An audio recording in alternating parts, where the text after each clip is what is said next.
فاتحہ۔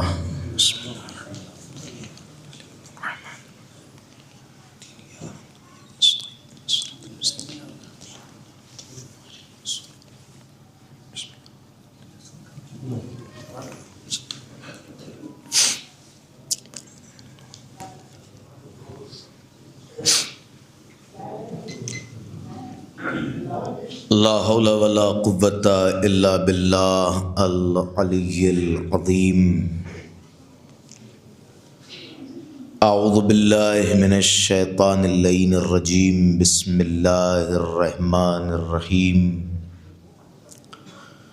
الحمد للہ خالق العباد وساطہ البلاد ومصیل الوہاد ومغضب النجات، لیس لأولیتہ ابتداء ولا لأزلیتہ انقضاء، هو الاول ولم یزل والباقی بلا اجل، خرت لہ الجباہ ووحدتہ الشفاء، الصلاۃ والسلام وتحیۃ والاکرام علی النبی الامی المکی المدنی القرشی الہاشمی المطلبی الحجازی العربی الرسول المؤید والنبی الممجد المصطفى الامجد، صاحب التاج والمنبر والقطبۃ والمقبر والجبین الاطہر والعصب الاشہر والنسب الانور،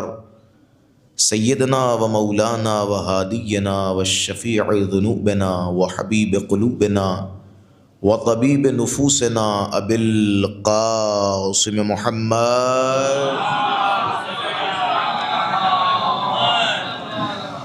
وآلہ الطیبین الطاہرین المعصومین المظلومین المنتجبین ولعنۃ الدائمۃ الباقیۃ علی اعدائہم اجمعین من حین الی یوم الدین۔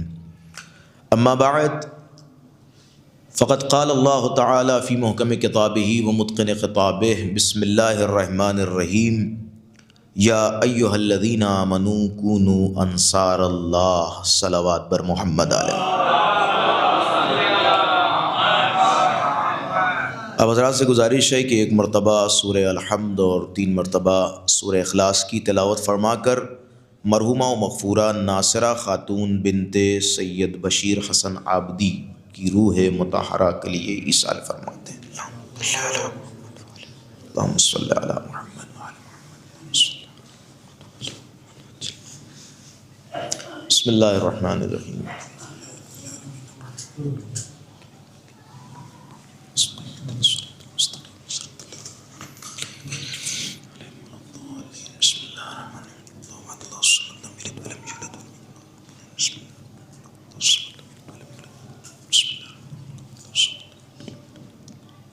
اللہم صلی علی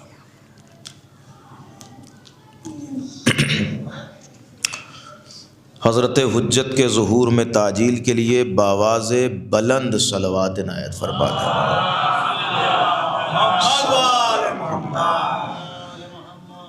ظاہر ہے کہ ماشاءاللہ آپ حضرات کافی دیر سے مصروف عبادت ہیں، اور اس عبادت میں میرا بھی کچھ حصہ ہے، اس عنوان سے آپ کے درمیان حاضر ہوا ہوں، اور بڑا فخر محسوس ہو رہا ہے کہ بیدار مجمع کے درمیان اور پڑھے لکھے افراد کے درمیان لب کشائی کا شرف حاصل ہو رہا ہے۔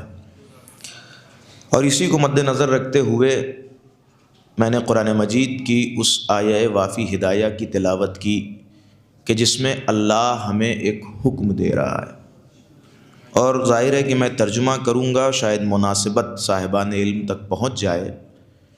اعلان ہو رہا ہے کہ یا ایھا الذین آمنوا، اے صاحبان ایمان، کونو انصار اللہ، اللہ کے ناصر بن جاؤ، اللہ کے مددگار بن جاؤ۔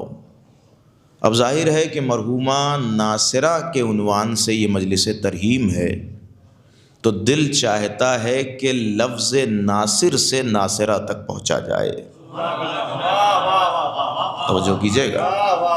لہٰذا میں نے قرآن کی 6666 آیتوں میں سے اس آیت کا انتخاب کیا کہ جہاں اعلان کیا جا رہا ہے کہ اے صاحبان ایمان اللہ کے ناصر بن جاؤ۔ اچھا، ہم یہ سمجھتے تھے کہ ٹھیک ٹھاک انسان بن جانا یہ پہلا درجہ ہے، انسان سے پھر اگر معرفت حاصل ہو جائے تو مسلمان بن جانا یہ عمدہ درجہ ہے، اور صاحب ایمان بن جانا یہ آخری درجہ ہے۔ بھائی ہم یہی سمجھتے تھے، کہتے نا کہ سب سے بڑا مومن ہیں، متقی ہیں، پرہیزگار ہیں، لیکن قرآن کی اس آیت پہ نظر ڈالنے کے بعد ایک چیز تو سمجھ میں آئی کہ درجہ صرف ایمان پہ رکتا نہیں ہے، اس لیے کہ صاحبان ایمان سے کہا جا رہا ہے کہ ناصر بن جاؤ، اللہ کے مددگار بن جاؤ۔ اس کا مطلب یہ ہے کہ یہ حکم نہ انسانوں کو ہے، نہ مسلمانوں کو ہے، نہ ٹہلتے ہوئے گھومتے ہوئے انسانی شکل کے حیوانوں کو ہے، بلکہ یہ حکم سیدھا سیدھا صاحبان ایمان کے لیے ہے کہ اے صاحبان ایمان اللہ کے مددگار بن جاؤ۔ اس کا مطلب پہلا جملہ آپ کی خدمت میں عرض کروں کہ اللہ کو بے ایمانوں کی مدد نہیں پسند ہے۔ توجہ کیجئے گا، اور کیجئے گا، اللہ کو بے ایمانوں کی مدد نہیں پسند ہے، اللہ کو صاحبان ایمان کی مدد درکار ہے۔ اچھا، کیا ایمان لانے کے بعد بھی کوئی گنجائش بچتی ہے کہ اللہ کو قرآن میں کہنا پڑا کہ مدد کرو؟ بھائی جب ایک انسان ایمان لایا تو اس کا مطلب ہے کہ اللہ پر بھروسہ کر رہا ہے، یقین کر رہا ہے۔ اب اس کے بعد بھی کوئی گنجائش ہے کہ صاحب اللہ کو کہنا پڑ رہا ہے کہ مدد کرو؟ شاید اللہ نے کہا ہی ایسے لوگوں سے ہو، ایمان کی شرط رکھ کے کہ ایمان کہیں کہیں اقرار باللسان پہ تمام ہو جاتا ہے، لہذا صرف زبانی دعووں پہ زندہ نہ رہو، اگر ایمان ہے تو مدد کر کے دکھاؤ، نصرت کر کے دکھاؤ، یعنی صرف بولنے سے کام نہیں چلے گا۔ نہیں، جملہ سنبھالیے گا، میں آپ کی خدمت میں عرض کر رہا ہوں، اصل میں سارا مسئلہ سماج کا یہ ہے کہ ہر آدمی یہ چاہ رہا ہے کہ ہم اپنے آپ کو بول کے پہچانوائیں۔ اگرچہ ہمارے مولا نے نہج البلاغہ میں کہا ہے کہ بولو تاکہ پہچانے جاؤ، لیکن اتنا نہ بولو کہ پہچان لیے جاؤ۔ بھئی توجہ کیجئے گا، ہمارے مولا نے نہج البلاغہ میں یہ کہا ہے، مولا نے فرمایا ہے کہ بولو تاکہ پہچانے جاؤ، لیکن اتنا نہ بولو کہ پھر پہچان لیے جاؤ کہ صرف بولنا ہی کام ہے، میدان عمل میں کچھ نہیں ہے۔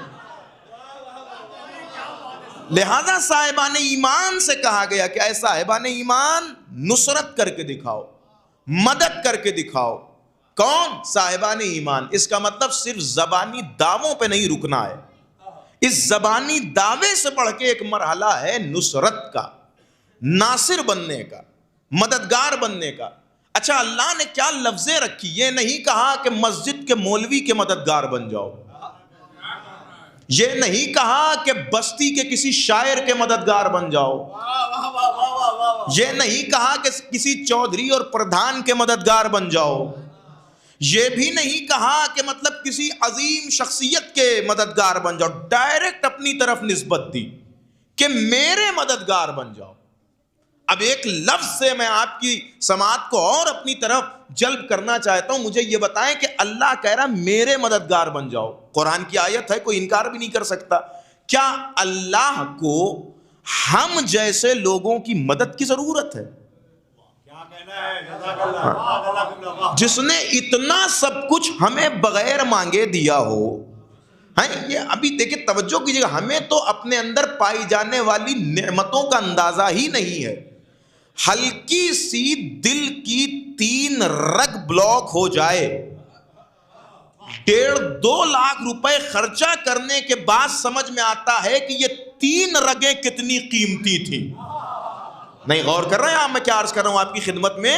صرف 3 رگیں کتنی قیمتی تھیں۔ اب سوچئے جب 3 رگوں کو صحیح کرنے کی یہ قیمت ہے تو ہمارے جسم میں نئی جدید سائنس کی ریسرچ کہتی ہے کہ اللہ نے اتنی رگیں دی ہیں کہ اگر ساری رگوں کو نکال کر ایک کو دوسری رگ سے جوڑا جائے تو 18,000 کلومیٹر تک ایک جسم کی رگوں کو پھیلایا جا سکتا ہے۔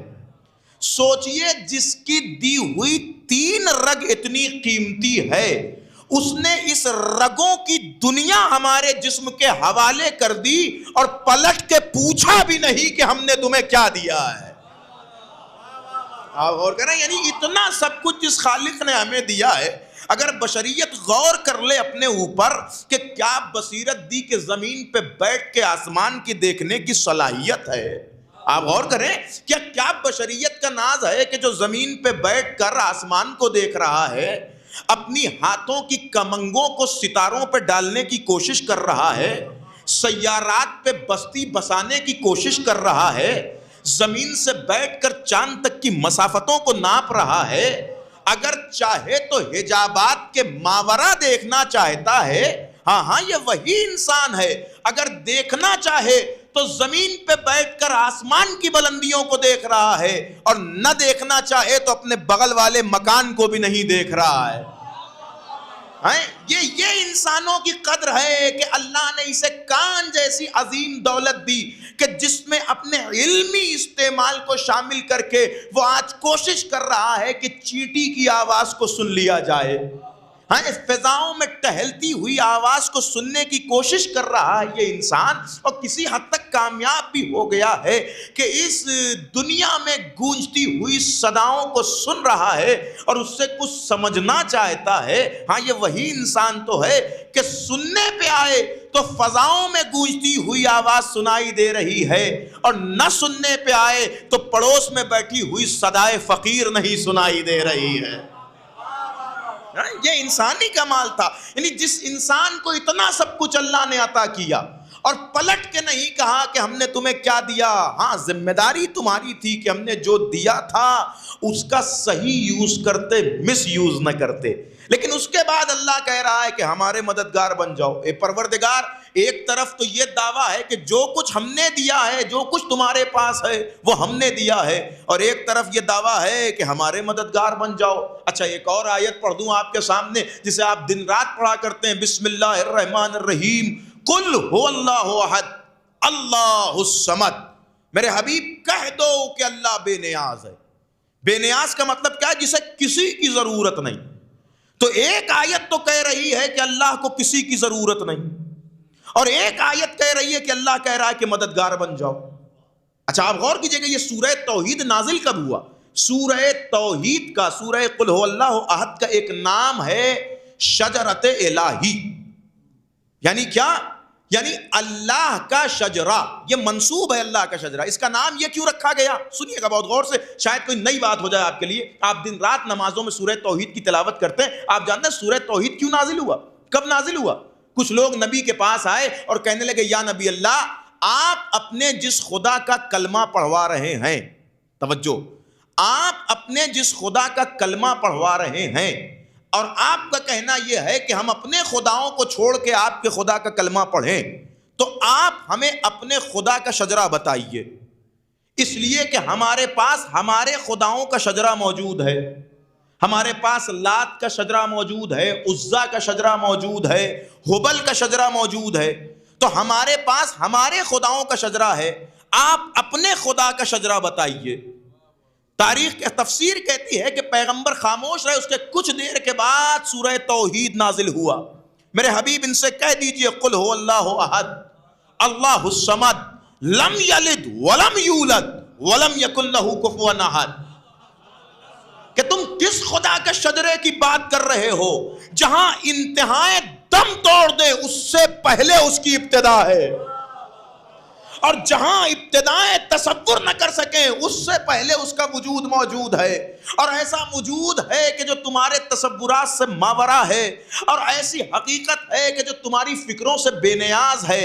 چلیے یہ تو سمجھ میں آ گیا کہ سورہ توحید تب نازل ہوا جب بندوں نے اللہ کے رسول سے اللہ کا شجرہ پوچھا۔ لیکن ایک جملہ پھر کہہ رہا ہوں تاکہ آپ بہت زیادہ دیر گفتگو کے جال میں پھنسے نہ رہیں، کہ شجرہ پوچھنا یہ عرب کی جاہلیت کی دلیل ہے۔ لیکن میں سمجھتا ہوں کہ کہیں نہ کہیں اس میں ایک حسن بھی پوشیدہ ہے. بھائی جہالت کے بل پر آئے اور انہوں نے کہا کہ ہمیں اللہ کا شجرہ بتائیے، لیکن کم سے کم یہ احتیاط تو ہے کہ جس کو ماننا ہے تو پہلے اس کا شجرہ دیکھ لیا جائے. کاش میرا یہ جملہ آپ تک پہنچ جاتا جو میں عرض کر رہا ہوں. بھائی تمام تر جاہلیت کے باوجود کم سے کم اتنا احتیاط تو ہے کہ جسے مان رہے ہو اس کا شجرہ دیکھ لیا جائے. مجھے کہنے دو کہ جن لوگوں نے خدا کا شجرہ پوچھا تھا وہ بعد رسول کے منبر پہ آنے والوں سے بھی ایک بار شجرہ پوچھ لیتے. صلوات پڑھنے محمد آل محمد کی ذات پر. نہیں صلوات تو باواز بلند پڑھی جا سکتی، باواز بلند صلی علی محمد والے یا علی یا علی.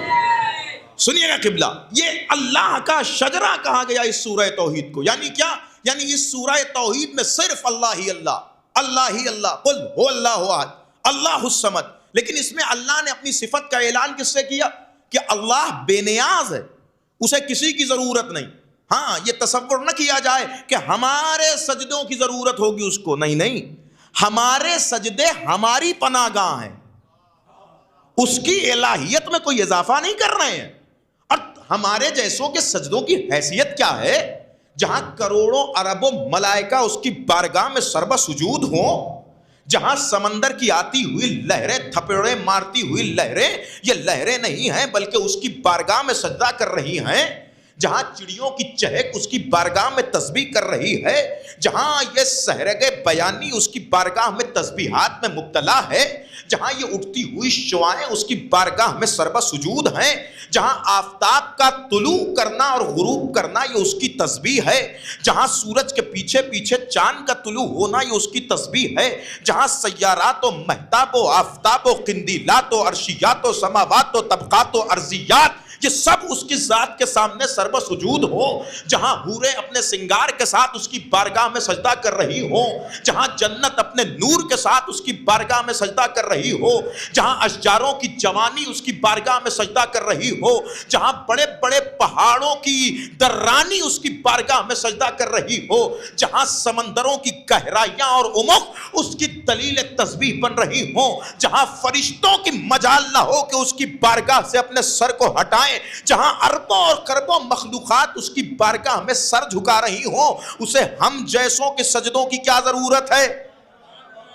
اسے ہم جیسوں کی تسبیحات کی کیا ضرورت ہے؟ تو پھر کبھی یہ نہ سمجھا جائے کہ نعوذ باللہ اللہ ہمارے سجدوں کا محتاج ہے. نہیں نہیں، اس نے پہلے ہی کہہ دیا اللہ الصمد، اللہ بے نیاز ہے، اسے کسی کی ضرورت نہیں. تو پروردگار اس آیت کو صحیح مانے یا اس آیت کو؟ اس لیے کہ ایک طرف تو کہہ رہا ہے کہ تجھے کسی کی ضرورت نہیں، اور دوسری طرف کہہ رہا ہے کونوا انصار اللہ، اللہ کی مدد کرو، اللہ کے مددگار بن جاؤ. تو یا تو یہ کہہ دیتا کہ کسی کی ضرورت نہیں تو پھر کسی کی ضرورت نہیں، اور جب مدد ہی مانگنا تھا تو پھر اتنے بڑے بڑے دعوے بے نیازی کی ضرورت کیا ہے؟ جب بندوں کو ہی تیری مدد کرنی ہے تو پھر یہ عطائے بے نیازی اور شان بے نیازی اور یہ لقائے بے نیازی اور یہ عروج بے نیازی اور یہ کلمہ بے نیازی اور یہ دن رات ہم سے اقرار بے نیازی کہ ہر نماز میں آ کے اقرار کرو کہ ہم تمہارے محتاج نہیں ہیں، تو پھر یہ نصرت کیوں مانگی جا رہی ہے؟ تو اللہ کی آواز آئے گی کہ تم نے ابھی تک ہماری طلب کے حسن طلب کو سمجھا ہی نہیں ہے. نہیں، اس جملے تک پہنچیے گا. تم نے ہماری طلب کے حسن طلب کو سمجھا ہی نہیں ہے. ہم نے پورے قرآن میں تم سے جہاں جو بھی مانگا ہے وہ اپنے لیے نہیں مانگا ہے، تمہارے لیے مانگا ہے. دیکھیں میں ثابت کرنا چاہتا ہوں اس بات کو، وہ اپنے لیے نہیں مانگا ہے، تمہارے لیے مانگا ہے. کیا ایسا بھی ہو سکتا ہے کہ ہم سے کوئی مانگے اور اپنے لیے نہ مانگے، خود ہمارے لیے مانگے؟ ہاں بالکل ہو سکتا ہے. سامنے کی مثال یہ کہ ایک باپ اپنے چھوٹے سے بچے سے کبھی کبھی 4 لوگوں کے سامنے چاکلیٹ مانگتا ہے. کیوں مانگتا ہے؟ آپ مجھے بتائیں کہ 4 مہمان بیٹھے ہوئے ہیں اور ایک باپ اپنے چھوٹے سے بچے سے چاکلیٹ مانگ رہا ہے کہ بیٹا لاؤ چاکلیٹ مجھے دے دو. کیا باپ کو حقیقی طور پر اس ٹافی اس چاکلیٹ کی ضرورت ہے؟ آپ کا جواب آئے گا نہیں. تو جب ضرورت نہیں ہے تو مانگا کیوں؟ توجہ توجہ، جب ضرورت نہیں ہے تو اس نے 4 لوگوں کے سامنے اپنے بچوں سے چاکلیٹ کا مطالبہ کیوں کیا؟ کا جواب آئے گا کہ باپ دکھانا چاہتا تھا کہ میرا بچہ تربیت کی کس منزل پہ ہے. باپ یہ دکھانا چاہتا تھا کہ میں نے اپنے بچے کی تربیت کیسے کی ہے، میرا بیٹا تربیت کی شرافت کی کس منزل پہ ہے. اب سمجھ میں آیا کہ اللہ نے ہم سے جو بھی مانگا ہے وہ اپنے لیے نہیں مانگا ہے، بلکہ تمہارا امتحان لینا چاہا ہے کہ تم عبدیت کی کس منزل پہ ہو. ایک صلوات پڑھ دیں محمد آل محمد کی جان. توجہ کہ تم عبدیت کی کس منزل پر ہو. لہذا یہاں نصرت کا معنی یہ نہیں ہے کہ اللہ کو ہماری مدد کی ضرورت ہے. ہاں بھائی اللہ قرآن میں کہہ رہا ہے کہ اللہ بے نیاز ہے، اور پھر جب اپنی نصرت کی بات آئی تو اللہ خود کہہ رہا ہے کہ لقد نصرکم اللہ. رسول اللہ سے اللہ قرآن میں کہہ رہا ہے بسم اللہ الرحمن الرحیم لقد نصرکم اللہ فی مواطن کثیرہ. اے میرے حبیب یاد کرو اس وقت کو کہ میں نے ہر جنگ میں تمہاری مدد کی.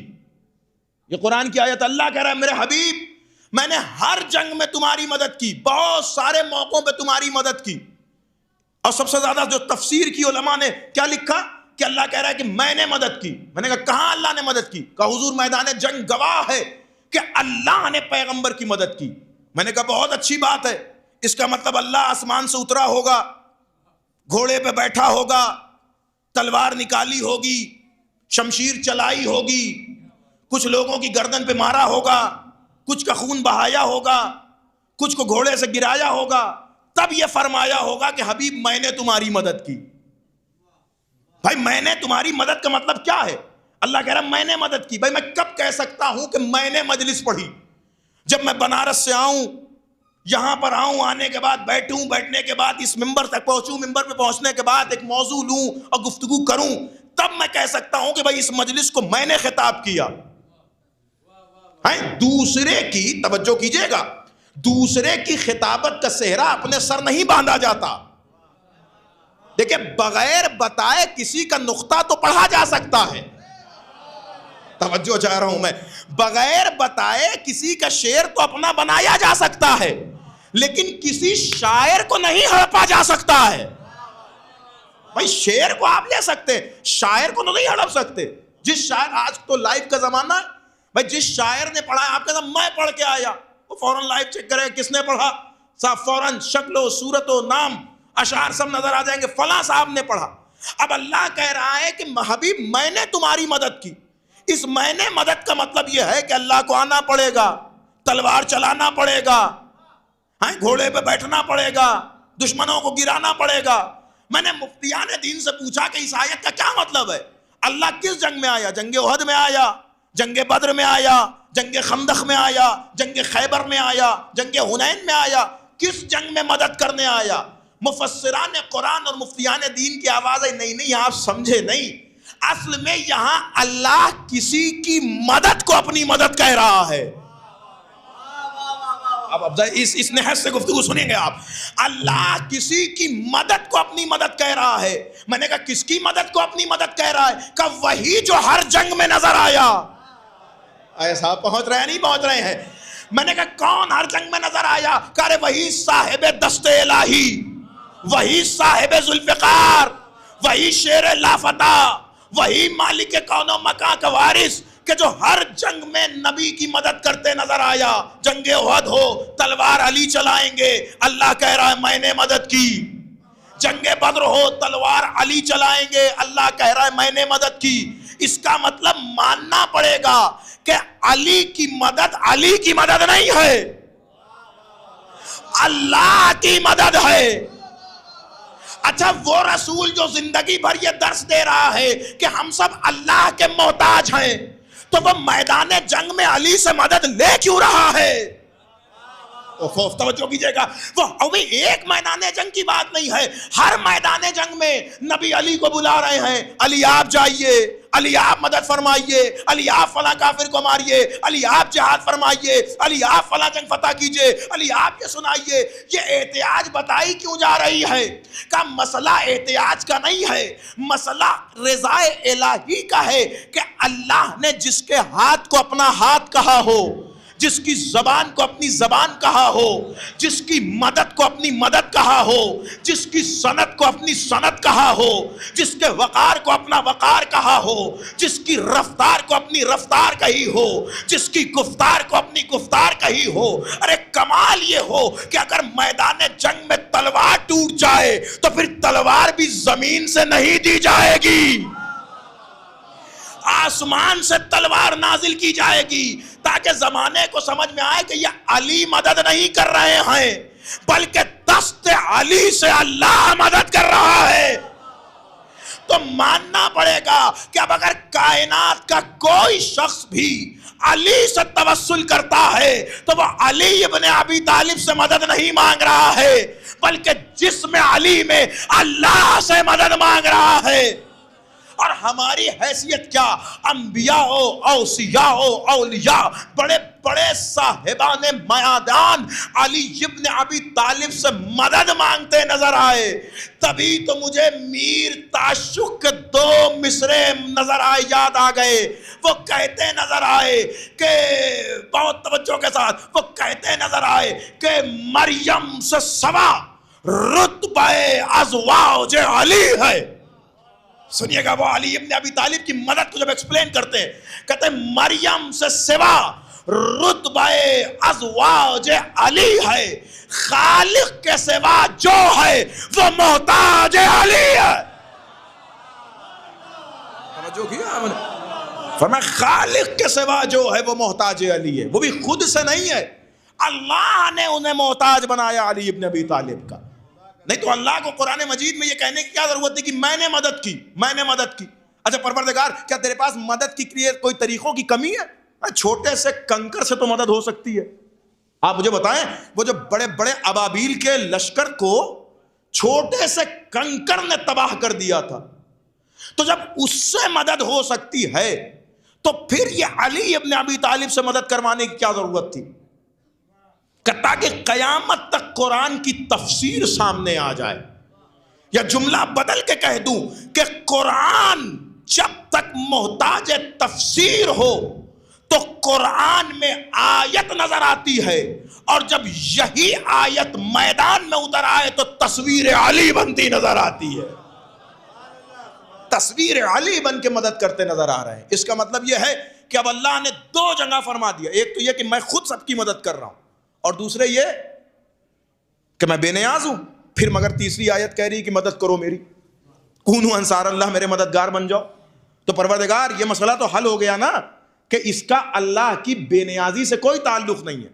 اللہ جو ہم سے مدد مانگ رہا ہے وہ محتاجی کی وجہ سے نہیں مانگ رہا ہے، بلکہ تمہاری عبدیت کا امتحان لینے کے لیے کہ تم عبدیت کی کس منزل پر ہو. اب یہ یہاں تک بات واضح. تو پروردگار کہاں تیری مدد کر کے اپنی عبدیت کا امتحان دیں؟ کیا ساری ملت مسلمہ کعبے کے پاس کھڑی ہو جائے تیری مدد کرنے کے لیے، اور تو خانہ کعبہ سے ظہور فرما اور ہم سب تیری پناہ میں چلیں تیری مدد کرنے کے لیے؟ آواز آئی کہ جو ظہور کر جائے تمہاری آنکھوں کے سامنے وہ خدا کیسے ہو. ہم نے تمہاری آنکھوں کو اتنی وسعت نہیں دی ہے کہ تم ہمارے نور الہی کی تپش کو برداشت کر سکو.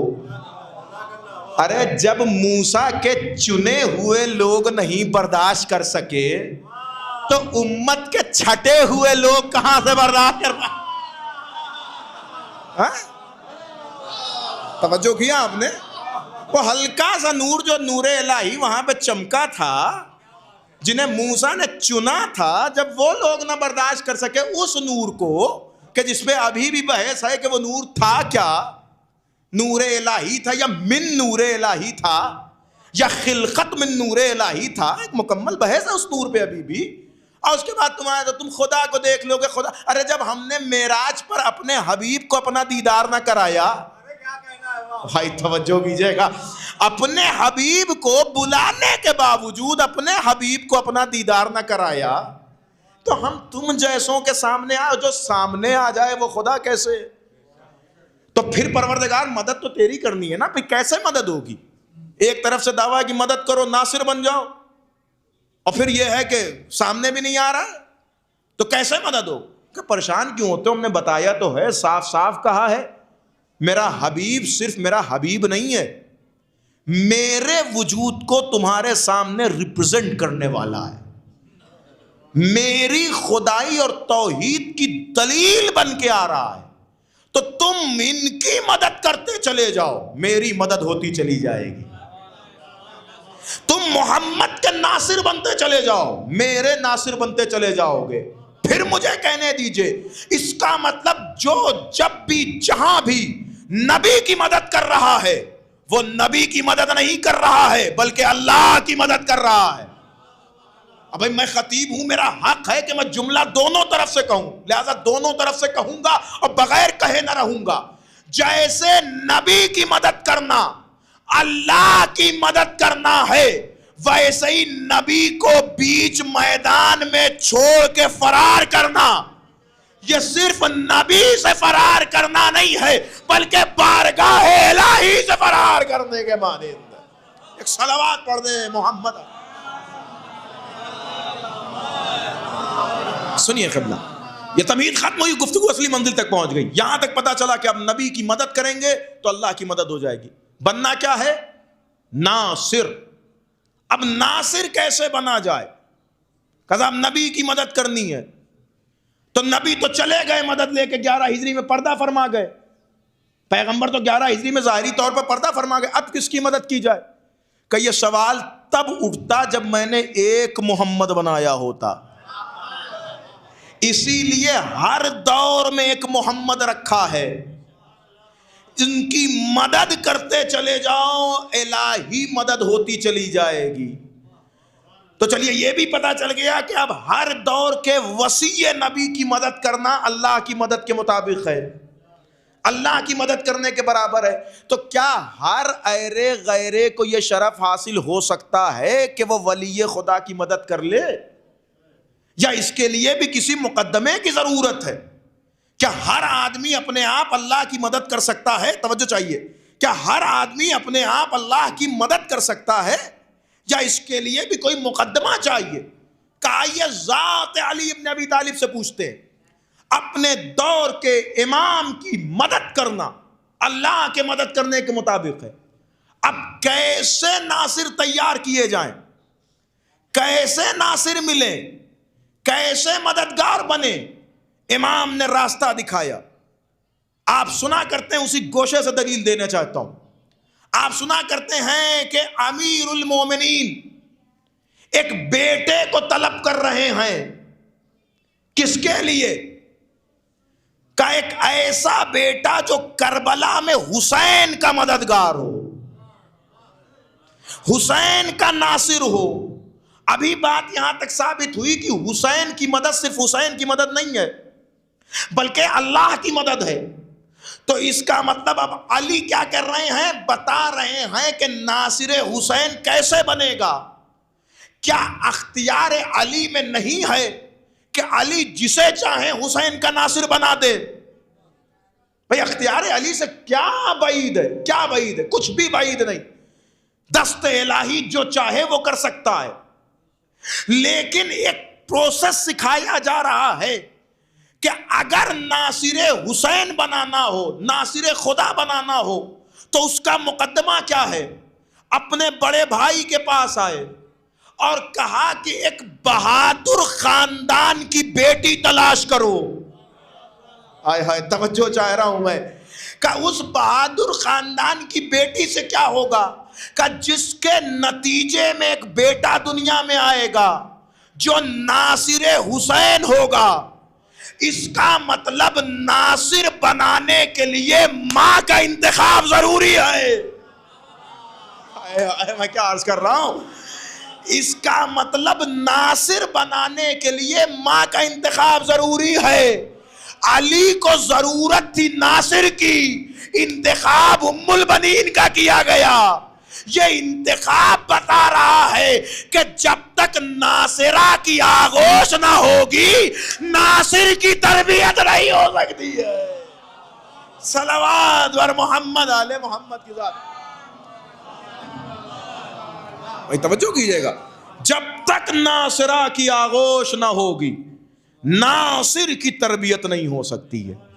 اسی لیے امیر المومنین نے ناصر سے پہلے ایک ناصرہ کا انتخاب کیا. کا اس لیے کہ جب ایسی ناصرہ ہوگی تب جس کے سایہ وجود سے ناصر سامنے آئے گا. انتخاب کیا گیا ام البنین کا. ام البنین اپنے دور کی ناصرہ اہل بیت کا نام ہے، اہل بیت کی مدد کرنے والی بہترین ناصرہ. اور اہل بیت کی سب سے بڑی مدد اگر دیکھنی ہو تو کربلا میں اپنی پوری نسل کے ساتھ حاضری رقم کروائی ہے ام البنین نے.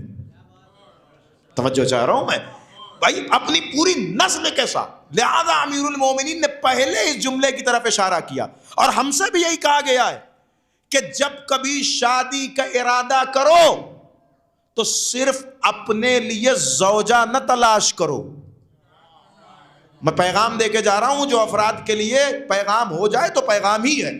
اگر جب بھی شادی کا ارادہ کرو، امام کی حدیث ہے، تو اپنے لیے زوجہ نہ تلاش کرو بلکہ اپنے بچے کے لیے ماں تلاش کرو. یہ حدیث ہے، یعنی ایک ایسا صدف تلاش کرو جس میں نصرت امام کا موتی پل سکے. کہاں ہے ادب سننے والے؟ ایک ایسا صدف تلاش کرو جس میں نصرت امام کا موتی پروان چڑھ سکے. کسی نے ہمارے علماء سے پوچھا کہ یہ کیا کہنا چاہتے ہیں امام کہ جب اپنی شادی کا ارادہ کرو تو اپنے لیے بیوی نہ تلاش کرو، اپنے بچے کے لیے ماں تلاش کرو. علماء نے کہا اس حدیث کا مفہوم یہ ہے کہ جب تم شادی کا ارادہ کر کے اپنے مستقبل پہ نظر رکھتے ہوئے ایک ایسی عورت کا انتخاب کرو گے کہ جو تمہاری زوجہ کے ساتھ ساتھ ایک اچھی ماں بننے کی صلاحیت بھی رکھتی ہو، تو اس سے جو بچہ وجود میں آئے گا وہ میرے جد کی ولایت پہ اعتراض نہیں کرے گا.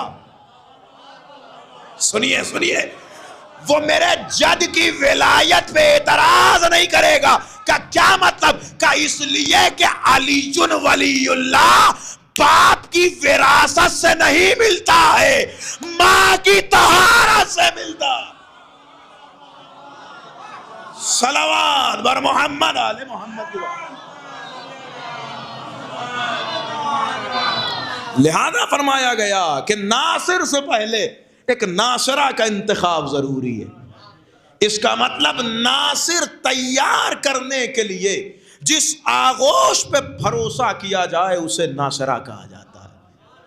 اور ظاہر سی بات ہے تربیت کے معاملے میں اللہ نے اتنا باپ پہ بھروسہ نہیں کیا ہے جتنا ماں پہ بھروسہ کیا ہے. توجہ کیجئے گا، ناصر بنانے کے لیے علی کہہ رہے ہیں کہ ایک عمدہ ماں تلاش کرو، ایک ایسی بیٹی تلاش کرو جو بہادر خاندان کی. کیوں؟ تاکہ اس سے بہادر بیٹا پیدا ہو، ناصر بیٹا پیدا ہو. حدیث کہہ رہی ہے جب اپنی شادی کا ارادہ کرو تو اپنے لیے زوجہ نہیں، اپنے بچے کے لیے ماں تلاش کرو. پھر قرآن سنیے آپ، اور میں یوں ہی نہیں کہہ رہا ہوں، چیلنج کر کے جا رہا ہوں کہ اللہ نے تربیت کے معاملے میں جتنا بھروسہ ماں پہ کیا ہے اتنا باپ پہ نہیں کیا ہے. اور دیکھیں یہ اللہ کی سجی ہوئی کائنات کا حسین منظر ہے کہ اگر جہاد صبر میں جذبات نہ ہو تو جہاد کامیاب نہ ہو. اگر کوہ صبر کے درمیان جذبات کے ٹھنڈے پانی کی ندی نہ بہ رہی ہو تو شاید اس کے درمیان پرورش پانے والا درخت کبھی جوان ہی نہ ہو سکے. لہذا اگر باپ کو کوہ صبر بنایا ہے تو ماں کو جذبات کی بہتی ہوئی ندی بنایا ہے تاکہ اس کے درمیان جو درخت پروان پائے، جو درخت پروان چڑھے، وہ اپنی کامیابی تک پہنچ سکے. لہذا یہ امتزاج اور یہ اختلاط اللہ کی بہترین آیات میں سے کہ ایک کو اگر باپ بنایا کہ جس کے اوپر جس کے کاندھوں پہ ذمہ داری اور کفالت دی، تو ماں کے کاندھوں پہ بھی کم ذمہ داری نہیں دی، تربیت کی ذمہ داری ماں کے کاندھوں پہ تھی۔ اور آپ توجہ رکھیے گا، انسان کی تربیت میں اصلی دخالت ماں کی ہے۔ آپ کہیں کیسے؟ پڑھیے حدیث، کیا کہا جا رہا ہے؟ اطلب العلم من المہد الی اللحد، اطلب العلم من المہد الی اللحد، علم حاصل کرو ماں کی آغوش سے لحد تک۔ یہ ماں کی آغوش، یہ مہد، یہ جھولا، یہ ماں کی آغوش کو جھولا کیوں کہا جا رہا ہے؟ کہ جھولا بعد میں کہا جا رہا ہے، دبستان علم پہلے کہا جا رہا ہے۔ اس کا مطلب بتایا جا رہا ہے کہ پہلی تربیت کی بنیاد جہاں پڑ رہی ہے اسے ماں کہا جاتا ہے۔ ہم کیا سمجھیں کہ عظمت ماں کیا ہے؟ ارے صاحب، عنصر خلق و محبت سے ہے خلقت ماں کی، ہے محبت جو کوئی شے تو محبت ماں کی، زندگی دیتی ہے انسان کو شفقت ماں کی، باپ سے بڑھ کے ہے دنیا کو ضرورت ماں کی، زیست عیسیٰ کو ملی باپ کے احسان کے بغیر، دہر میں کوئی بھی پیدا نہ ہوا ماں کے بغیر۔ آپ محسوس کر رہے ہیں؟ سلامت رہیں۔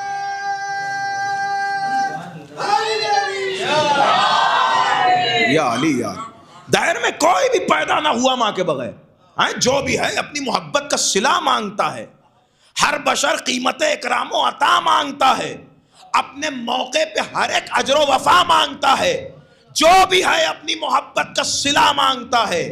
پیار سب کرتے ہیں دنیا میں تجارت کے لیے، ماں کی صرف ایک محبت ہے، محبت کے لیے۔ آپ محسوس کر رہے ہیں کہ کس منزلت پہ رکھا گیا ہے؟ مشکلیں سہ کے ہمیں درس وفا دیتی ہے، شب کے سناٹے میں اٹھ اٹھ کے دعا دیتی ہے، خون دل اپنا یہ ہنس ہنس کے پلا دیتی ہے، گوشت کے لتڑے کو انسان بنا دیتی ہے، گوشت کے لتڑے کو انسان بنا دیتی ہے۔ باپ اس جادہ ایثار و عمل سے ہٹ جائے، بوجھ ممتا کا اٹھا لے تو کلیجہ پھٹ جائے۔ کیوں ماں کی اتنی اہمیت ہے؟ دیکھیں، میں عادی نہیں ہوں اشعار کو مجلس میں لانے کا، لیکن ظاہر سی بات ہے کہ آپ نے جس نظم کے سلسلے سے نصر تک پہنچے ہیں، لہذا میرا بھی ذہن یہاں تک پہنچا، لیکن میں ایک اہم ترین رخ کی طرف آپ کو لے جانا چاہتا ہوں۔ یہ ماں کی اہمیت، یہ ماں کی عظمت، یہ ناصر سے پہلے ناصرہ کا انتخاب، کیوں؟ اس لیے کہ اس کے گہوارہ تربیت میں ناصر کو پروان چڑھنا ہے، اس کے صدف میں نصرت کے موتی کو، اپنی چمک کو اکٹھا کرنا ہے۔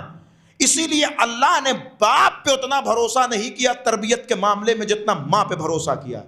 اب اس سے بڑھ کے ایک جملہ کہنے جا رہا ہوں، ارے بعض جگہ اللہ نے تربیت کے معاملے میں اپنے نبی پہ اتنا بھروسہ نہیں کیا جتنا ایک ماں پہ کیا ہے۔ اگر بغیر دلیل کے بات ہو تو آپ کہیں قبلہ یہ آپ نے جوش خطابت میں کہہ دیا، لیکن اگر دلیل قرآن سے موجود ہو تو میں بزرگوں سے تائید چاہتا ہوں۔ میں یوں ہی نہیں کہہ رہا، ایک نبی پہ بھی اس وقت بھروسہ نہیں کیا جتنا ایک ماں پہ بھروسہ کیا۔ پڑھیے قرآن مجید، جب حضرت ابراہیم حضرت اسماعیل کو لے کر وادی غیر زیزر میں پہنچے، توجہ چاہ رہا ہوں میں، اس حرم کعبہ کی زمین پہ پہنچے کہ جہاں نہ دانا ہے، نہ پانی ہے، نہ چرند ہے، نہ پرند ہے، نہ فضا میں خلات ہے، نہ سکون ہے، نہ رہائش ہے، نہ ہوا کا پیمانہ معین ہے، کچھ نہیں، بیابان۔ وہاں پر ایک باپ ایک بیٹے کو لے کر جا رہا ہے، اور باپ نہیں ہے، میں جملہ اور بدلوں تو شاید لطف آ جائے، ایک حال کا نبی مستقبل کے نبی کو لے کے جا رہا ہے، ایک حال کا، ایک پریزنٹ کا نبی، فیوچر کے نبی کو لے کے جا رہا ہے۔ پہنچے، اللہ نے آواز دی کہ ابراہیم بغیر رکے واپس آ جاؤ۔ ابراہیم اللہ کے نبی ہیں، خلیل ہیں، میرے جیسے مولوی تھوڑی ہیں کہ اللہ سے پلٹ کے کہتے ہیں پروردگار استخارہ دیکھ لوں، ہو سکتا ہے بہتر واجب میں سے کچھ آ جائے۔ اللہ کے نبی، اللہ کا حکم، ابراہیم واپس، بغیر مڑے ہوئے ابراہیم واپس آ گئے۔ پڑھیے قرآن کہہ رہا ہے کہ رکھا ہاجرہ کو اور اسماعیل کو وہاں چھوڑا جہاں کچھ نہیں تھا۔ اسے کہتے ہیں یقین، اسے کہتے ہیں توکل، اسے کہتے ہیں بھروسہ۔ کہ ابراہیم نبی ہیں تو بھروسہ دکھا رہے ہیں کہ کچھ نہ ہو خدا تو ہے. چھوڑ دیا, چھوڑ کے بچے کو واپس چلائے. لیکن ہم جیسوں کا ذہن تو یہ کہہ سکتا ہے نا اللہ سے, پروردگار اس بچے کو باپ کی ضرورت ہے, اس لیے کہ یہ کوئی عام بچہ نہیں ہے, مستقبل کا نبی ہے, فیوچر کا نبی ہے, اور اسے تربیت کی ضرورت ہے. اور ایک نبی سے اچھی تربیت کون کر سکتا ہے؟ توجہ کیجئے گا, ایک نبی ایک کامل ذات کا نام ہوتا ہے, نبی مکمل ذات کا نام ہے.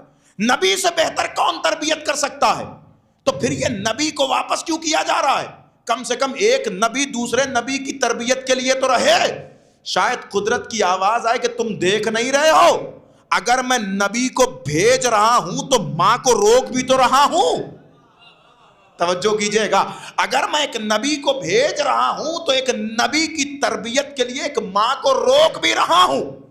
لہذا ہاجرہ کا انتخاب اور ابراہیم کو بھیجنا اس بات کی دلیل ہے کہ ہاجرہ میں ایک نبی کی تربیت کی صلاحیت موجود ہے. پھر جملہ بدلوں, ہر ناصر خدا کی تربیت کی صلاحیت ایک ماں میں موجود ہوتی ہے. شاید یہی وجہ تھی کہ جب حسین نے حر کی نصرت کو قبول کیا تو صرف حر کی تعریف نہیں کی. کاش تاریخ آپ کے ذہنوں میں موجود ہو. بھائی غور کر رہے ہیں نہیں کر رہے ہیں؟ صرف حر کی تعریف نہیں کی. جب حر حسین کی خدمت میں ناصر بن کے آئے تو حسین اتنا کہہ سکتے تھے, حر انت حرن, حر تو تو حر ہے, تو تو آزاد ہے. لیکن جملہ پورا کیا حسین نے, کہا حر انت حرن کما سمت کا امک, حر تو حر ہے جیسا کہ تیری والدہ نے تیرا نام حر رکھا تھا. یہ ایسے موقع پر حر کی والدہ کا ذکر کرنے کی کیا ضرورت تھی؟ کہیں حسین یاد تو نہیں دلانا چاہ رہے کہ اے حر, اگر تمہاری والدہ نے تمہاری تربیت احترام فاطمہ پہ نہ کی ہوتی تو تم حسین کے ناصر نہ بنتے. اس کا مطلب ناصر حسین بننے کے لیے ماں کی تربیت کی ضرورت ہوتی ہے. لہذا فرمایا کہ حر انت حر کما سمت کا امک, اے حر تم حر ہو جیسا کہ تمہاری والدہ نے تمہارا نام رکھا. یعنی حسین کا یہ جملہ بتا رہا ہے کہ حر کے ناصر بننے میں کہیں نہ کہیں ان کی ماں کا کردار ہے. یا جملہ بدلوں, ارے ماں کی تربیت کی اس سے بڑی دلیل کیا ہوگی کہ ماں اگر چاہے تو بچے کی تربیت کر کے اس کے سر کو رومال زہرا کے قابل بنا سکتی ہے. توجہ کیجئے گا, ماں اگر چاہے تو تربیت کر کے ایک بچے کے سر کو رومال زہرا کے قابل بنا سکتی ہے. ماں ہی تربیت کر سکتی. لہذا اللہ نے وہاں پہ ابراہیم کو بھیج دیا لیکن ماں کو روک لیا. اب واقعاً آپ سوچیں تو ذرا سا کہ قرآن مجید نے ماں کی تربیت کو کتنا سراہا ہے. آپ حضرات میں سے میں نہیں جانتا کہ کتنے افراد حج کر کے آئے ہیں, عمرہ کر کے آئے ہوئے ہیں, جو وہاں کا منظر دیکھ کے آئے ہیں. آپ مجھے بتائیے کہ یہ جو ساری عبادت حج ہے یہ کیا ہے؟ یہ کیا ہے عبادت حج؟ 90% عبادت حج ایک ماں کی تاسی کا نام ہے. نہیں اور کیا ہے بھئی حج, اور کیا ہے؟ آپ ذرا محسوس کریں, آپ وہاں جا کے کیا کر رہے ہیں؟ صفا سے صفا سے مروہ, مروہ سے صفا. یہ جو دوڑ رہے ہیں کیوں دوڑ رہے ہیں؟ دوڑ کے کوئی عبادت ہوتی ہے؟ کہ صاحب نہیں دوڑنا ہے. کیوں دوڑنا ہے؟ چونکہ اللہ کا حکم ہے. سانس پھول رہی ہے لیکن تیز تیز چل رہے ہیں, جتنی تیز چل سکتے اتنی تیز چل رہے ہیں. کیوں دوڑ رہے ہیں بھائی, کیوں دوڑ رہے ہیں؟ کہ صاحب صحیح کرنی ہے. صحیح کسے کہتے ہیں؟ کوشش کو. کیوں کرنی ہے؟ کہ اللہ کا حکم ہے. کیوں اللہ نے حکم دیا؟ کہ اس لیے کہ ایک ماں نے یہاں کوشش کی تھی, یہاں صحیح کی تھی. کتنا پسند آیا اللہ کو اس ماں کا یہ عمل کہ پہلے تو اسے قرآن کی آیت بنایا, پھر قیامت تک کے لیے اسے عبادت بنایا, اور ہر مسلمان پہ لازم کر دیا کہ جب بھی یہاں آؤ تو تمہیں ماں یاد آئے. اب اہل ذوق کے حوالے ایک اور جملہ کر دوں، اما حج اور کعبے کے پاس صرف ایک ماں یاد نہیں آتی. ارے صاحب پہنچے میں جہاں لے جا رہا ہوں. اللہ نے 2 ماؤں کی نشانیاں وہاں رکھی ہیں. ارے جب حج کرنے جاؤ تو اسماعیل کی ماں بھی یاد آئے گی، اور جب کعبے کے قریب پہنچو گے، درار کو دیکھو گے تو علی کی والدہ بھی یاد آئے. آپ ذرا محسوس کریں کہ کعبہ ماؤں کی یادوں سے ہٹ کے ہے کیا؟ حج ماؤں کی یادوں سے ہٹ کے ہے کیا؟ آپ گئے حج کرنے کے لیے، وہاں ہاجرہ کی یاد منائی جا رہی. کیا منائی جا رہی ہے؟ کہ صاحب آپ جو صفا سے مروہ دوڑ رہے ہیں، یہ جناب ہاجرہ دوڑی تھی. کس لیے دوڑی تھی؟ کس لیے دوڑی تھی؟ کہ اپنے بچے کے لیے پانی لینے. اپنے بچے کے لیے پانی لینے. کہاں دوڑی؟ کہ وہ پتھر کے پہاڑ پہ دوڑ رہی ہیں پانی لینے کے لیے. آپ ذرا محسوس کریں کہ کیا بلاغت ہے. بھئی اسے آپ کیا کہیں گے؟ اسے ایک ماں کے جذبات سے زیادہ آپ کچھ نہیں کہہ سکتے ہیں. سن لیجئے آپ، اسے ایک ماں کے جذبات. آپ نے بھی ایسے منظر دیکھے ہوں گے، کبھی ہاسپٹل میں ہوتا ہے، خدا نہ کرے کہ کسی ماں کے سامنے اس کی اولاد کا دم نکل جائے، خدا نہ کرے. ارے وہ چاہتی کہ کسی صورت سے اس مردے میں جان پڑ جائے. اور میرا یقین ہے کہ اگر ماں چاہ جائے تو اللہ شاید تربیت کے معاملے میں اس کے اس بھرم کو بھی محفوظ کر لے. آپ مجھے بتائیں، باپ میں اور ماں میں تھوڑا سا فرق جو محسوس کیا جاتا ہے اور پیش کیا جاتا ہے وہ یہی ہے. خدا نہ کرے کسی کے بچے کی طبیعت خراب ہو جائے اور باپ اس کے لیے کوئی چیز، کوئی دوا، کوئی انجیکشن ڈاکٹر نے منگایا وہ لینے کے لیے جائے. ایک دکان پہ پہنچے، وہ دکان والا اس سے کہہ دے کہ یہ انجیکشن یہاں نہیں ملتا. اب باپ گھبرایا ہوا، بچہ آخری سانسیں لے رہا ہو اور وہ انجیکشن کی ضرورت ہو. آپ مجھے بتائیے کتنا بھی باپ حواس کھو دے، ایک بار دکان والے نے کہہ دیا کہ یہاں انجیکشن نہیں ملتا، باپ دوبارہ جائے گا؟ ہو سکتا ہے کہ حواس کھو دیا ہو، دوبارہ چلا جائے، جا کے کہے کہ بھائی یہ انجیکشن چاہیے. وہ دکان والا پلٹ کے کہے گا ابھی تو تم سے کہا ہے کہ یہاں یہ انجیکشن نہیں ملتا ہے، یہ چاہیے تو فلاں دکان پہ جاؤ. باپ تیسری بار نہیں جائے گا. یعنی اگر باپ کو پتا چل جائے کہ یہ چیز یہاں نہیں ملتی تو باپ 2 بار سے زیادہ نہیں جاتا ہے. لیکن یہ جو آپ حج میں صحیح کر رہے ہیں، 1 بار نہیں، 2 بار نہیں، 3 بار نہیں، 7 بار ایک ماں ایک پتھر کے پہاڑ سے دوسرے پتھر پہ جا رہی ہے. اب اس سے بڑا جملہ میرے پاس ماں کی تعریف میں نہیں ہے جو ادا کرنے جا رہا ہوں. جملہ سنبھالیے گا. ایک ماں ایک پتھر سے دوسرے پتھر پہ جا رہی ہے. آپ مجھے بتائیں کہ کیا پتھر سے پانی نکلتا ہے؟ جب ہاجرہ دوڑ رہی ہوں گی، نہ جانے کتنی مرتبہ زبان بے زبانی میں پتھر نے ہاجرہ سے کہا ہوگا، اے ہاجرہ ہم پتھر ہیں، ہم میں سے پانی نہیں ملتا، ہم میں سے پانی نہیں نکلتا. ہاجرہ نے بھی پلٹ کے کہا ہو، ارے وہ ماں ہی کیا جو پتھر کے سینے سے پانی نہ نچوڑ لے. ارے میں کیا عرض کر رہا ہوں، وہ ماں ہی کیا جو پتھر کے سینے سے پانی نہ نچوڑ لے. یہ ماں کی سعی تھی کہ اللہ نے وہ عروج بخشا، وہ کوشش بخشی، اس سعی کو اتنا سراہا کہ پتھر کے سینے سے پانی برآمد ہوا. آپ غور کر رہے ہیں؟ نہیں تو پتھروں کے سینے سے پانی نہیں نکلا کرتے. لیکن اگر ماں چاہ جائے، اس کا مطلب ماں چاہ جائے تو بہت کچھ ہو سکتا ہے. ارے اگر ماں چاہ جائے تو صلب غیر کا پیدا علی کے بیٹوں کے جیسا ہو جائے. اگر ماں چاہ جائے تو صلب، اس سے زیادہ میں اشاروں سے نہیں گزر سکتا. ماں چاہ جائے تو صلب غیر کا پیدا علی کے بیٹوں میں شمار ہو جائے. اور اگر ماں چاہ جائے تو نبی کا اپنا بیٹا. آئے ہائے، اگر ماں کی تربیت غلط ہو جائے تو نبی کا اپنا بیٹا بیٹا ہوتے ہوئے نبی کا نہ کہلائے.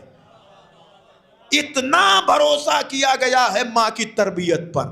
لہذا ضروری تھا حسین ابن علی کے لیے کہ جب اپنے ناصر کی تعریف کریں تو اس ناصر کے پیچھے اس ناصرہ کی بھی تعریف کرے جس کی آغوش میں ناصر تربیت پا رہا ہے۔ لہذا حسین ابن علی کے بابا اگر ایک ناصرہ کی عظمت کی طرف اشارہ کر رہے ہیں تو خود میدان کارزار میں حسین ابن علی بھی اس ناصرہ کی عظمت کی طرف اشارہ کریں کہ حر، تیری بلندیوں میں صرف تیرا کمال نہیں ہے بلکہ کہیں نہ کہیں تیری والدہ کی تربیت کا کمال ہے جنہوں نے تجھے احترام سیدہ سکھایا تھا۔ اب مجھے کہنے دیجئے اور جو گفتگو کو سمیٹنے دیجئے، اس کا مطلب یہ پالنے والی کا کمال ہوتا ہے کہ پال کے ناصر حسین بنا دیتی ہے۔ یہ پالنے، اب کسی بھی ناصر حسین کو دیکھو، اب یہ ایک مستقل موضوع ہے کہ کربلا میں ماؤں کا کردار کیا رہا ہے۔ صرف ایک دو ماں نہیں، اگر میں صرف اصحاب کی ماؤں کو کہ جن کا اہم ترین رول رہا ہے کربلا میں اصحاب کو بھیجنے کے لیے، تو ایک مستقل مجلس ہو جائے گی۔ آپ سنا کرتے ہیں تھوڑا بہت تذکرہ جناب وہب کلبی کی والدہ کا، اسی طرح بہت ساری والدات کا ذکر آپ کو ملے گا کہ جنہوں نے اصحاب حسین کو اصحاب حسین تک حسین ابن علی تک بھیجنے میں ایک اہم ترین ذمہ داری ادا کی ہے۔ بہت ساری ماؤں کا کردار مقتل میں محفوظ ہے، لیکن میں سرسری طور پہ ایک جملہ کہہ کے گزر رہا ہوں کہ ناصر حسین بننے کے لیے پالنے والی کا اثر ہوتا ہے، جو پال دے اور پال کر ناصر حسین بنا دیتی ہے۔ اور اسی لیے ماں کی تربیت پہ اطمینان کیا گیا کہ ماں جب تربیت کرتی ہے، پالتی ہے، تو اس کا اثر اس بچے میں آتا ہے۔ اسی لیے ماں کی اہمیت ہے، عظمت ہے، شرافت ہے، اور ایک ماں کا شرف اس سے بڑا کچھ ہو بھی نہیں سکتا کہ اس کی آغوش میں پلنے والا بچہ ناصر حسین بن جائے، ناصر امام بن جائے۔ اب مجھے سلام کرنے دو اس پالنے والی زینب کو، پہنچ جائیے آپ اس جملے تک، اس پالنے والی زینب کو کہ جس نے اکبر کو پال کے صرف ناصر حسین نہیں بنایا۔ توجہ چاہ رہا ہوں میں، جناب علی اکبر کی تربیت پرورش جناب زینب نے کی ہے۔ ماں نہیں ہے لیکن ماں سے کم بھی نہیں ہے۔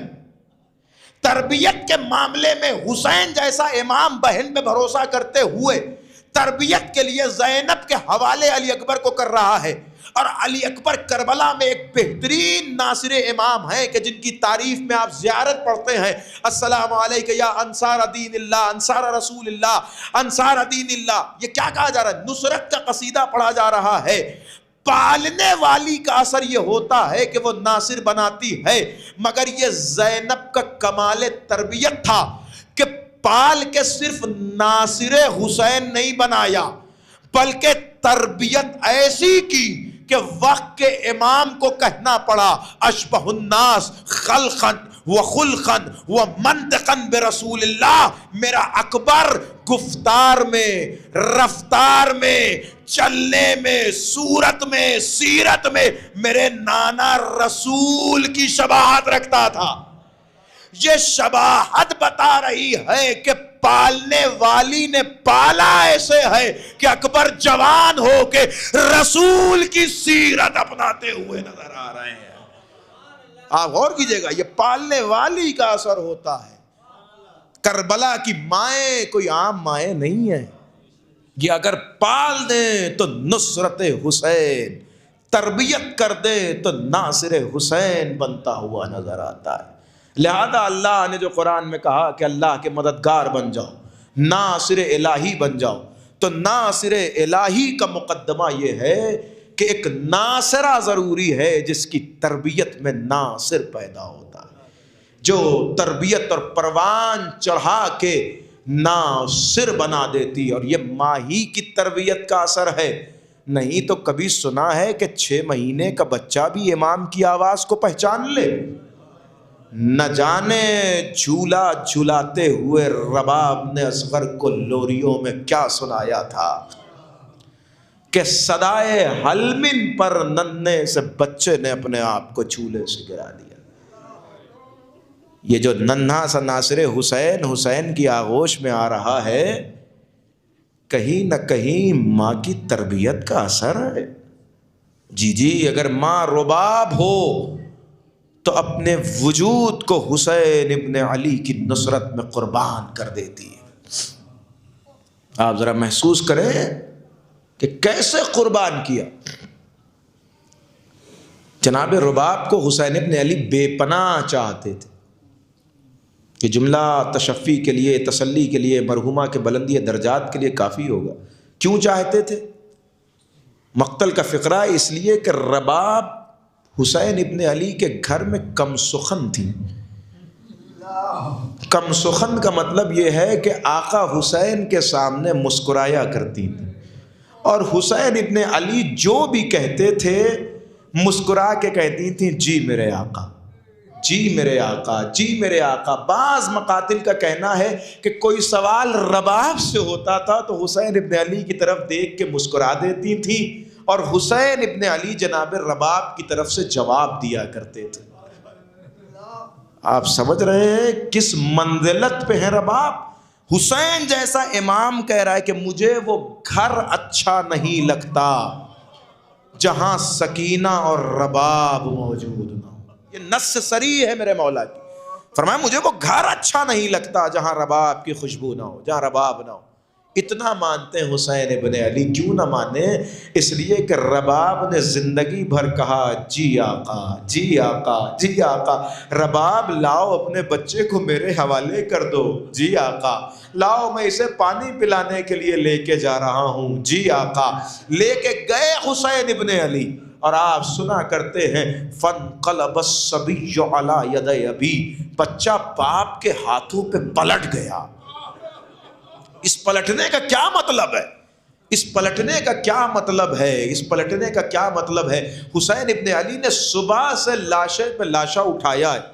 آخری شہادت مقاتل بیان کرتے ہیں جناب علی اصغر کی، لیکن جب آپ امام حسین کا مرثیہ پڑھیں گے تو آپ کو حسین ابن علی نے ہر جگہ یاد نہیں کیا، لیکن جب یاد کیا تو فرمایا لیتکم فی یوم عاشوراء جمیعا تنظرونی، اے میرے شیعوں کاش تم روز عاشوراء ہوتے اور دیکھتے کہ میرا بیٹا کیسے تلذی کر رہا تھا۔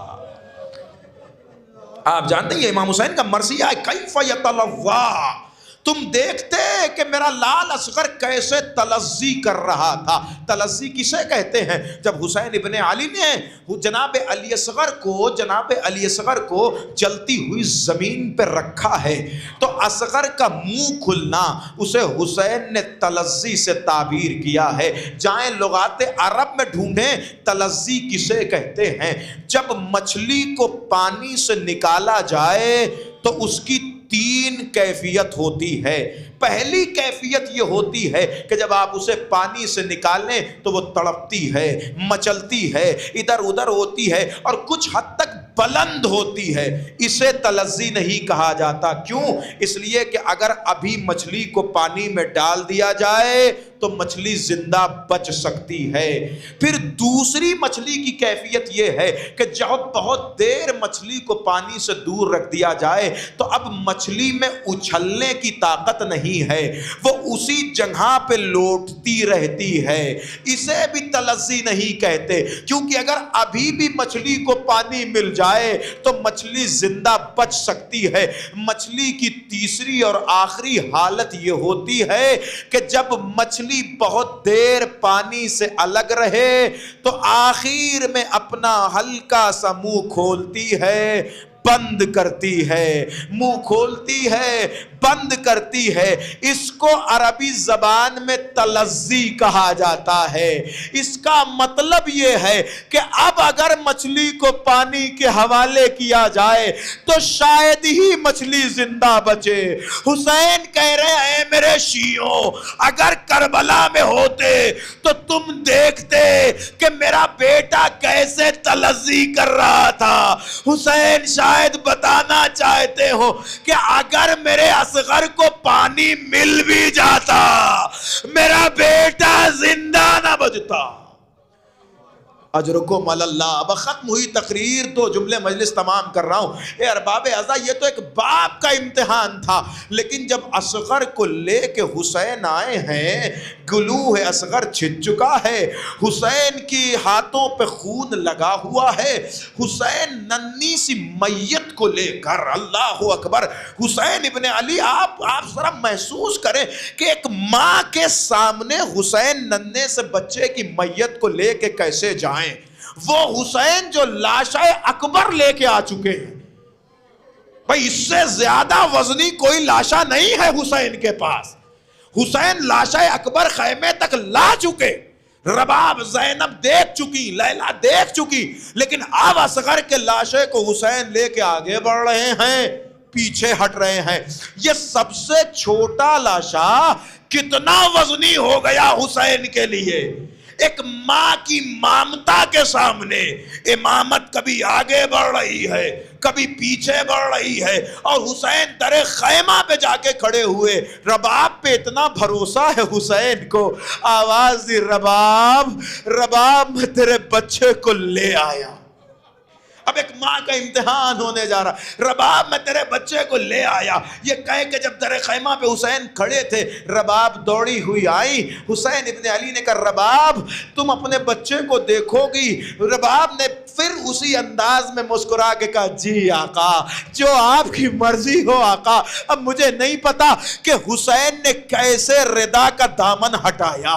جیسے ہی ردا کا دامن ہٹا، مامتا کا درد نچوڑ کے رباب نے ایک جملہ کہا ہے، اسی پہ مجلس ختم کر رہا ہوں. رباب نے کچھ نہ کہا، اصغر کی میت کو دیکھا، حسین کے چہرے کو دیکھا، فوج اشقیاء کے ہنہناتے ہوئے جانوروں کی آواز کو سنا، ننھے سے گلے کو دیکھ کر ماں کا پورا درد ایک جملے میں ابھر آیا. پلٹ کے فرمایا بی بی نے، یا بنیا امثلو کا ینہر، اے میرے لال اصغر، کیا تیرے جیسے بچے اونٹ کی طرح نہر کیے جاتے ہیں؟ یہ ماں کی مامتا کا امتحان تھا. ماں تڑپتی رہی، بچے کو نہر کر دیا گیا. یہ رباب کا دل جانتا ہے رباب کیسے مدینہ جائے. ایک بچہ کربلا میں سو رہا ہے، دوسری زندان شام میں. ماں بے چین ہے ماں پر. الا لعنت اللہ علی القوم الظالمین وسيعلم الذين ظلموا أيّ منقلب ينقلبون. اللهم بحق الزهراء وأبيها وبعلها وبنيها وسر مستودع فيها، اللهم عجل لوليك الفرج، اللهم عجل لوليك الفرج، اللهم عجل لوليك الفرج والعافية والنصر. گزارش ہے حضرات سے کہ ایک مرتبہ سورہ الحمد اور 3 مرتبہ سورہ اخلاص کی تلاوت فرما کر مرحومہ و مغفورہ ناصرہ خاتون بنت سید بشیر حسن عابدی مرحوم کو بسم اللہ الرحمن الرحیم.